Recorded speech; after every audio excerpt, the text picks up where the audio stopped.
All right, let's get into this. So, a few things. I hope everybody had a nice weekend. We are back in action today with a new unit. Everybody that was in class on Friday, make sure you get out your packet. It says Atomic Structure Notes. This is Unit 4, okay? And you should also have out your periodic table. You're going to want your periodic table every day, okay? By the end of the year, you will see, here's mine. We're going to draw all over, we're going to write all over, we're going to highlight, we're going to color. It's going to have a lot of stuff. You're going to add some other unnecessary items to it. This is going to be very important. This will have a lot of information on it. You can take to college. You can take to, if you have to take chemistry again, this will be a really great study resource, okay? If you take a look at the back, go ahead and flip it on over. I've already filled in some of the things that you will need to know. So you can see like your conversions are there. A little bit about density is there. What we just did about thermochem, that's all there. Okay, so kind of giving you some information. Then you can see we're going to go into stoichiometry. We're talking about gas laws. We're talking about polyatomic ions and prefixes and things like that. So you will eventually have filled this all in the back as well. And it'll be a fantastic little resource that you can take with you, okay, in your future chemistry endeavors. So you want to keep this and bring it along every day to class. You might need a calculator if you would like. But other than that, that's kind of where we're going to head for this unit now. Okay. All right, so let's get this going first. Let me see who's not here. A lot of you might have seen some of this stuff depending on if you took the 9th grade physical science program or not. And if you have, it's a nice refresher. And if you have not, hopefully we get you caught up and all that kind of good stuff just as quickly as we can here. So we're just missing one in the back. All right.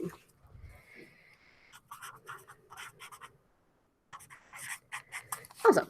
Okay.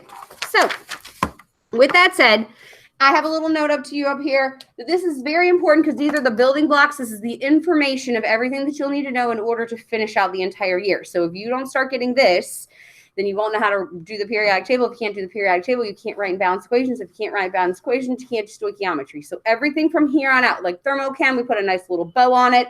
Oh, we will talk about thermochem here.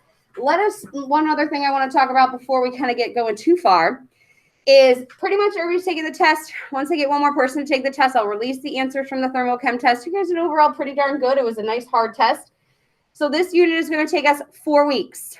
Okay, that takes us up until the 11th of December. Then there is 1 more week left of school. You will not have normal exams like you guys are used to doing. However, I can't walk out of a semester in an upperclassman class like this and not have some sort of kind of culminating activity. So the week after this, we will get a review sheet and we will take some form of semester exam test. Now, I was born at night, but not last night. And so I know that the people at home have a different setup for when you're taking a test here. So what we might do is the review packet, if you do it, you can use that review packet on the semester exam. And the semester exam is going to have to fit in a 40-minute period, all that kind of good stuff. So it won't be a normal semester exam. I just like a couple questions from each semester or each unit. So there's something culminating, if that makes sense. You have to do something to kind of refresh everything, okay?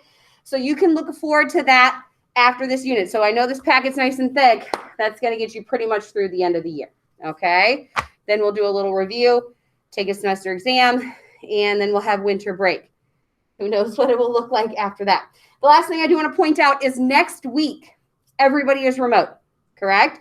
Next week, I don't care what cohort you are in, we're supposed to be teaching the 23rd and the 24th. Those are Mondays and Tuesdays. Those are our lecture days. So what I'm going to do, I can make you guys call in. I know everybody would love that, but I'm not going to do that. What I'll do is I'll make videos and I'll post them both on Monday. You can watch them both on Monday. You can watch them both on Wednesday. You can watch them both on Sunday. I won't care. You just have got to watch both of these lectures by the time we come back to school on the 30th, okay? So that will be your Monday and Tuesday stuff. Does that make sense? And then we'll finish off the last 2 weeks. So it's all about the structure and the history of the atom is the unit we're running into, okay? All right, let's do it. So very important information coming your way because we got to know how to do this from here on out. Like I said, I hope some of you have seen this. If you haven't, that's okay. We'll be fine. All right, so what things are inside of an atom? You guys have probably heard about protons, neutrons, and electrons, correct? Protons have a positive charge. Positive charge. The way that you will see me draw them is a little positive inside of a circle. So if I'm trying to make it really short, like, hey, it's a positive proton. And they have an atomic mass unit of 1. 1 mass unit. Okay. Awesome. Atomic mass unit, or AMU, stands for atomic mass unit. AMU stands for atomic mass unit. And we don't really use this very often. Okay. I think that you should know what it is. But if I ask you, like, what's the formula for chlorine, you're just going to say 35, and I'm going to be fine with that. These are the only numbers that I'm okay without having a unit on. Okay. Awesome. The other thing about the protons is that they are found inside the nucleus. Inside the nucleus. And again, hopefully this is a refresher, or at least you've heard of some of this stuff. Now, here's where most people are like, oh God, I know neutrons. They're negative. They are not. Neutrons are neutral. They have 0 or no charge. Neutral. You will see them when I draw them as just a circle with an empty, either a circle with a 0 or just an empty circle. And they also have a mass of 1. They also have a mass of 1. Perfect. The things about neutrons is that they are also found inside of the nucleus as well. Those are the only 2 things in the nucleus. Things should be going good. All right. Now we have a positive and a neutral. You know, in order to make things even out, if you have a positive, you must have a negative. And those are your electrons. Electrons are negatively charged. Electrons are negatively charged. And if you see right under here, I've typed the mass is 0.00054 AMU. Now, an AMU is the mass of 1 neutron or proton in an atom, which is so small, so small. This is so tiny that we're not even going to take that into account in our world. The mass of an electron, which is always written as a little e with a negative sign next to it, like this. In our world, the mass of an electron is negatable, okay? We are not going to talk about the mass of an electron. We're going to call it 0. And this is the only thing that is found outside of the nucleus. So hopefully, if you have any idea of what a nucleus or an atom you think looks like in your mind, hopefully you were thinking like this little GIF up here with your protons and neutrons inside the nucleus, and then you have electrons kind of whizzing around on the outside. So we have protons in the nucleus. Those hang out with a positive charge. Neutrons also hang out in there. And then somewhere around the outside, you have electrons flying around. Okay? So if you have bringing this understanding in, when we get into quantum mechanics, it's going to change, but this is a lovely understanding coming in. Okay? All right. Should be feeling good. Some of this, like I said, should be a review where you're like, hey, I've heard of some of that stuff. You guys are doing great. What I would like to do very quickly is I would like for you to put your periodic table in front of you because we're going to start to read this now. The periodic table is a beautiful, beautiful thing. We're actually going to start with the periodic table in the next semester when we come back. That's the next unit. I would like to, at the top in the middle, do you see there's a little H right there in the middle? This is what we're going to label as your key. Okay, so go ahead and say this H right here, and we're in the middle, not the one on the side, in the middle. This is always the symbol. The way that element symbols are written is that you always have a capital first letter. And if you need a second letter, then it needs to be lowercase. Like that's hydrogen and that's helium. Okay, helium's not going to be any of this business up here. No, you always lowercase the second level. Okay, like people love to write chlorine like this for some reason. I find myself doing it too. Cl. Okay, now usually we start this unit by giving you a list of elements you have to memorize, and then we give you a quiz, which would be really interesting if you're taking it at home because you could just look it up. So we aren't going to do that this year. But you have to start to memorize some of these. If I'm saying, hey, please look for chlorine, and you're looking for a C, well, that's carbon. So we can't make sure we got to know some of these by memory. So make sure you're taking a look at some of these, okay? So the symbol is at the top, and the name is written right underneath that. Some of the names are easy because of the symbols, like O is oxygen, and C is carbon, and Ca is calcium. Some are more challenging because they're based off of their Latin names, like Na is sodium. That's weird. Okay, Fe is iron. So some of them you're going to have to make sure you slow down and kind of look for. Okay. All right. So the next thing we're going to talk about is called the atomic number. Still on this periodic table, and we're going to be, don't take it too far away because we're going to write back on it in just another second. This number at the top is called the atomic number. The number at the top is called the atomic number. So let's flip back to the notes really fast and learn a little bit about the atomic number, and then we will finish back up on our periodic table.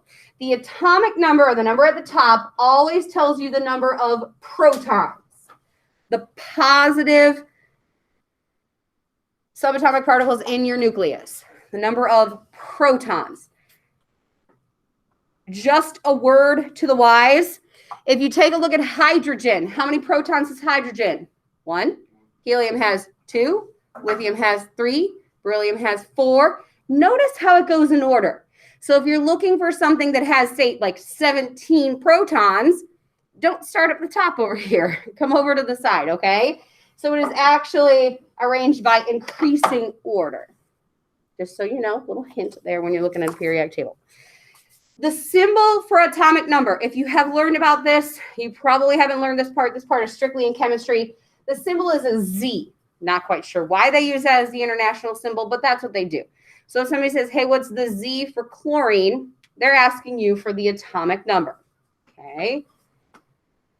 It is used to identify an element. You can think of it as the element's social security number, okay? It will never, never, never, never change in a number. If you change the number of protons, you have changed what it is. Talk to me. What is the Z? number? Yeah, Z is the atomic number, so it's the same thing. No, like 1 or the 1. Oh, no, yeah, it's a top number, atomic number. Atomic number. The 1, yes, the 1. I see what you're saying. The one's below. We're going to get to that. It's atomic mass. Okay, awesome. So every single atom of oxygen out there has how many protons? Can you find periodic table has how many protons? Number at the top is 8. Okay, that is it. If you give it 9 protons, it's no longer oxygen. Now it is chlorine. Okay, how about chlorine? How many protons does chlorine have? You got it, 17. Now, you can also use it to figure out what element we're talking about. If you're like, hey, I have an element with 3 protons, what element are you talking about? Lithium. And you can write out lithium, or you can use Li as its symbol. If I say, hey, I found an element that has 20 protons, you're talking about calcium, which is Ca. Okay? So atomic number is easy. It's the identity, social security number, if you will, of an element. Easy. What I suggest you do on your periodic table is I suggest that you go ahead and write, because you're going to be able to use your periodic table in your quizzes. The atomic number is at the top. It's the number of protons, and its international symbol is Z. Its international symbol is Z. All right.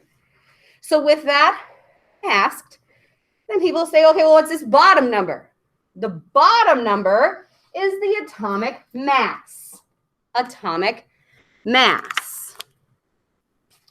And we're going to flip the page in our notes, and we're going to talk a little bit about that, and then we'll come back to the periodic table again as well. atomic mass. Atomic mass. All right. Now, if you think to the back to the front page where we were, you don't have to change, you don't have to go there, but think about it. If I'm trying to count mass, only two things count in the mass. Do electrons count in the mass? And no. So when I'm thinking about mass, I'm thinking about protons and neutrons, okay? So on your thing here, it says the atomic mass number is the protons plus the neutrons. The protons plus the neutrons. Protons plus the neutrons for a single atom. The symbol is actually an A. The symbol is an A. And it tells what is inside the nucleus. It tells what is inside the nucleus. So again, you're looking at the little number at the bottom. Tells what's inside the nucleus. So I would like to do a couple examples for you. Magnesium. Can anybody find magnesium? What is the symbol for magnesium? Good. Mg, that's manganese, sorry. Mg is magnesium. Manganese is also out there trying to be, wreaking havoc. The Z, remember, is the top number. How many protons are in magnesium? Good. 12. Now let's talk about the mass, shall we? If you take a look at the A for magnesium, what number does it actually say? It says 12 or 24 point, don't write this down, 3050. In this class, we are going to round to the nearest whole number. So in 24.3, what does that round up or stay the same? Stays the same. So if you were asked the mass for magnesium, you can just say 24. We're going to round. I'm going to show you a little bit harder one here. Let's do chlorine. Does anybody find chlorine for me? The symbol is, yep, Cl, big C, little l. Awesome. How many protons does it have? 17. And then, again, don't write this until we talk about it. 35.4527. How do you think we should round this? Now, some people will be like, hey, the 5 can round the 4, and then the 4 can round. Well, we're not going to worry about all that. So if you would like to take a little pencil mark and see where it says that, just put a box around. Chlorine is always, always, always, always in this class going to just be 35.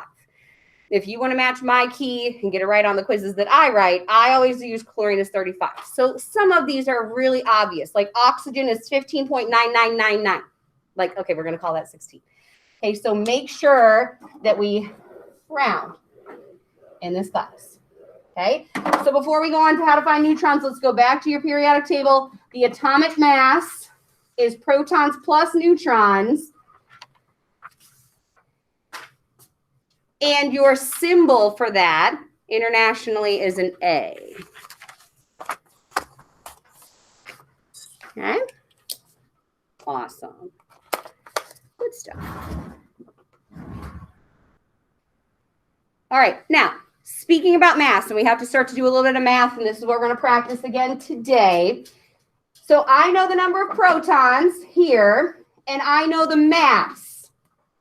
Well, how would I know how many neutrons are in there? If I have 12 protons, and this has to add up to be 24, how many neutrons do I have? 12, right? You just simply take the difference. So the idea here is, you want to write this in here, atomic mass is A,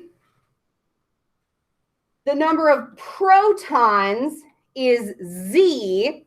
So if you want to know the number of neutrons, the neutral ones, all you do is subtract. Okay? A minus Z. I might even have that down here. There we go. A minus Z gives you the number of neutrons. So just take the difference. Okay, awesome. So we'll do a little bit of practice with this. This is the main meat and potatoes of your quiz on Friday. Again, you might have done this, you might not have done this, so we got to get everybody on the same page.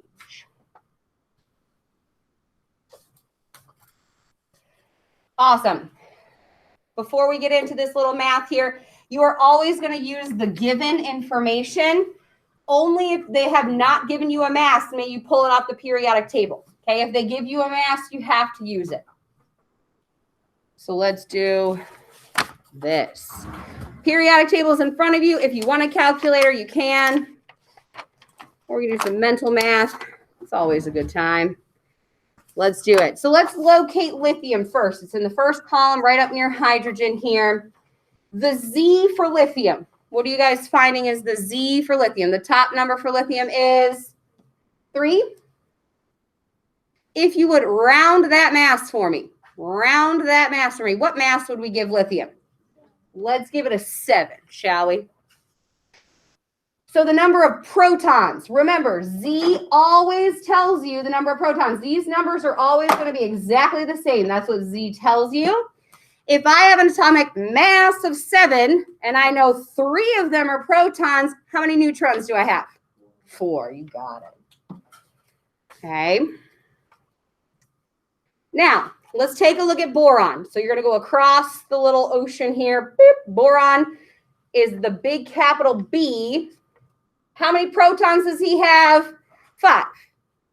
However, this is just the most common isotope of boron. This on here says it's going to be an 11, but I am giving you the atomic of this particular boron is 12. So my Z and my P are always the same because it tells me the number of protons. But in this particular boron, how many neutrons are there? You got it. Okay, because 7 plus 5. So we have to add up. Protons and neutrons have to add up to A. How do you get the neutron? Subtract the atomic mass and the atomic number. Okay, because the atomic mass has the mass of everything all together. If you know one piece of it, you just subtract it away. Okay, let's try oxygen. Go ahead. He's also over on the right-hand side on the top. How many protons are in oxygen? 8. Thank you. This one's a tricky one. So I have 8 protons. If I have 10 neutrons and 8 protons, I realize the most common mass is 16. But what is the mass of this particular one that's been given to you? It's not 16, it is 18, right? You're going to add these together. 10 and 8. I'm telling you that there's 10 neutrons. So you have to use the given. That's what I'm trying to tell you here. It's not always just, the mass isn't always off here. All right, let's try neon. He is 10. He's a noble gas. He's all the way over in the right-hand column.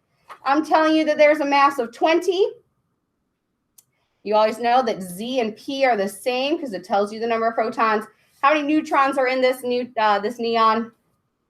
Make it 10. Easy, right? Awesome. We'll make the numbers bigger and a little bit harder as we go along. So that's all the information you need for 2 more things. We got to talk about atoms, ions, and isotopes, and then atomic, international atomic symbol. All right, so isotopes. The hardest thing about isotopes is that they are always in pairs. Okay, it's like opposites. They have to be in pairs.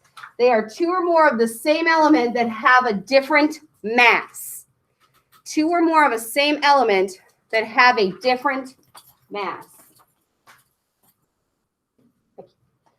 2 or more of the same element that have a different mass. And the reason why is if they're the same element, we have to have the same number of protons, but they have a different number of neutrons. So I kind of had a little guy up here. Here is oxygen. Okay. Oxygen 16 is the most normal or the average isotopic mass for oxygen.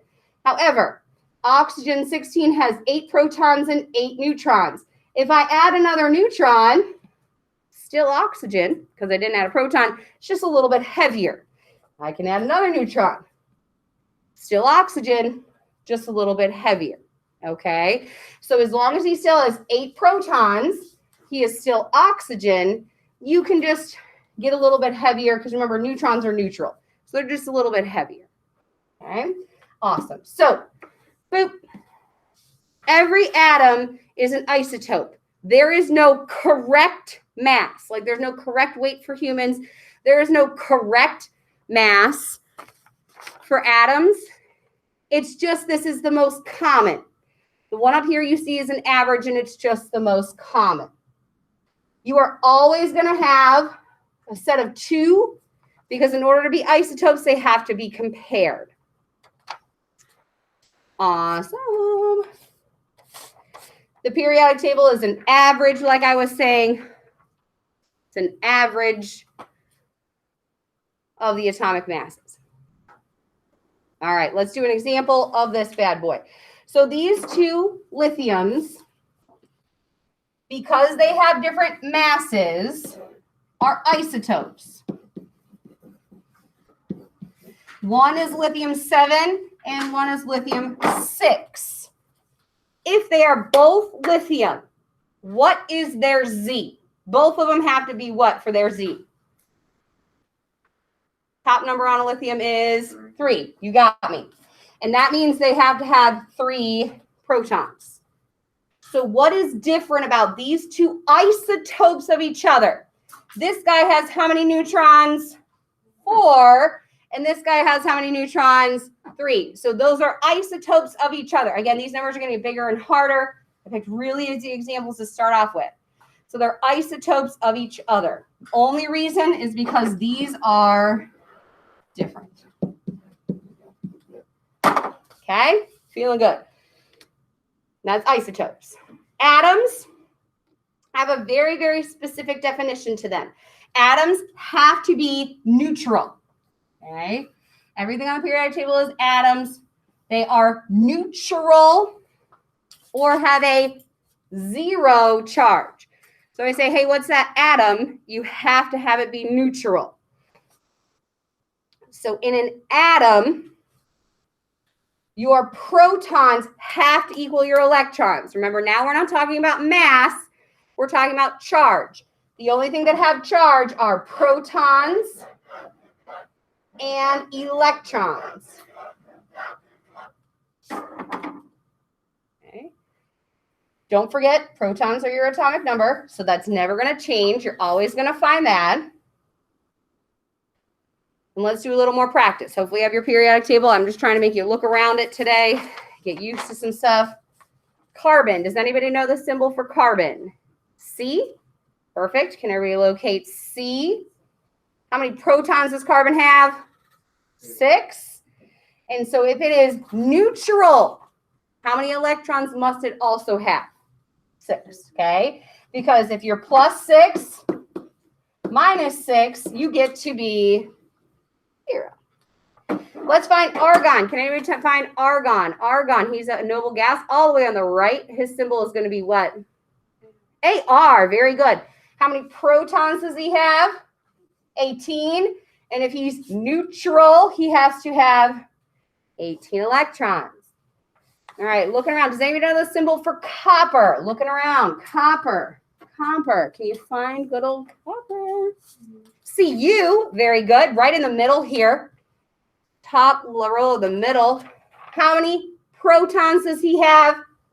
29. And then if he's neutral, he'll have 29 electrons. So when you are doing charge, you're always looking at protons and electrons. Okay? This all is very easy until I put it all together. And then you're like, what? Feeling good. All right. 2 more things going on to the back of your notes.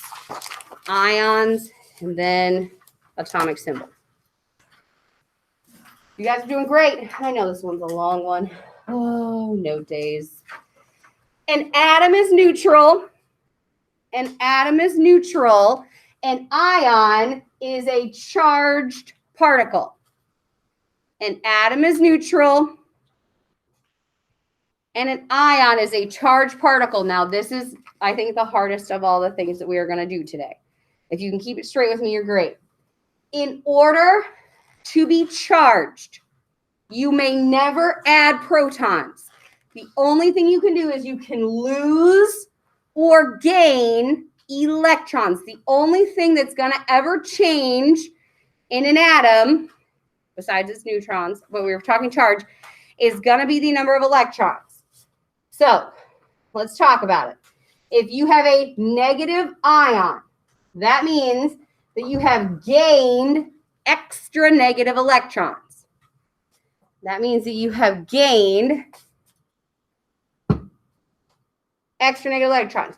The technical term for a negative ion is called an anion. If you're familiar with any electrical work, you know the anode is the negative one. So an means negative. And in order to have a negative ion, you must have more electrons than you do protons. You have more negatives than you do positives. Okay? Awesome. In a positive atom, you cannot gain protons. If you gain protons, you're a completely different element. So instead of gaining protons, you must lose electrons. You must lose electrons. And positive ions are called cations. If you want to remember, I remember the cations are the positive one because right here in the middle is a T that looks like a positive sign. Just right, look at that positive sign right in there. So cations, or I have people that are like, I really like cats. Cats are the best pets, so they're positive. And I'm like, well, I'm a dog person, so, you know. So there's a positive right in the middle of the cation. In order to have a positive charge, you must have more protons, which are positive, than electrons that are negative, because you have lost, if I can write, electrons. Okay? So let's do a little bit of this practice. This can be a little more challenging, so hopefully we're feeling good here. I'm going to try to give you a little bit of a visual here. I know we keep coming back to lithium because he's nice and easy. Okay? Lithium, I don't care if you're positive, negative, neutral, whatever, he always has 3 protons. Okay? To be neutral, he has to also have 3 electrons. So lithium, and this number up to the back is the charge. If lithium is charged with a 0, you have 3 protons and 3 electrons. Now, what if you have lithium plus 1? Can I add a proton? And no, never. Never add a proton. If you add a proton, you no longer have lithium, you now have beryllium instead. So what can I do? If I take away a negative, now I am plus 3 minus 2. 3 minus 2 leaves me with 1 positive, okay? So how many electrons do I have? Well, I only have 2. Does that make sense? It's hard because you're like, I'm losing something to become positive. Like, what? We'll get there. Let's try oxygen. Taking a look at him. How many protons does he have? 1, 2, 3, 4, 5, 6, 7, 8. Hopefully you saw that he has 8 of these bad boys. Okay. 8 protons. When he's neutral, how many electrons does he have? 2, 3, 4, 5, 6, 7, 8. Let's pretend he wants to be a negative by 2. Do I want to add negative electrons or take them away if he needs to be extra negative? We're going to add them. How many electrons am I going to add? 1, 2. So he has 1, 2, 3, 4, 5, 7, 8, 9, 10. Very good. So 8 protons and 10 electrons. Remember, protons are positive, electrons are negative. You with me? If you have more electrons, you're negative. If you have less electrons, you're positive. Let's try another one here. B for good old boron. He has 5 protons. When he is neutral, how many electrons does he have? 5. going to be a little math here. Now, I can't go around and add 3 extra protons. I can never change the protons. He always has 5 protons. How many electrons do I need to take away to end up at a positive 3 charge? You got it. So I'm going to be at 2 electrons, right? Because 5 minus 2 leaves me with 3 is my positive charge. Good. Very good. You guys are doing great. Sulfur, if you look at him, he's over on the right-hand side a little bit. He has 16 protons. When he is neutral, how many electrons does he have? 16. If there is any ever a sulfur, it's got to have 16. How many negative electrons can I have to get to -2 is my charge? 18. Very good. 2 extra negatives. Are you with me? Looks like we're ready to get into some practice. The last thing, if you have learned all this before, here is your brand new thing. We always like to throw at least one in there for you in chemistry. This is called the International Full Atomic Symbol. So everybody everywhere across the globe learns this way. You put, okay, the symbol right here in the middle. So let's just do this for helium. This is the reverse of your actual periodic table. So it kind of doesn't make sense, but I know why they did it here once we show you. For helium, you put the atomic mass as a subscript in the front. You put the atomic number, superscript as a subscript in the front, and then you put the charge. If you want to remind yourself, this is A, this is Z, and then you figure out the charge with your electrons.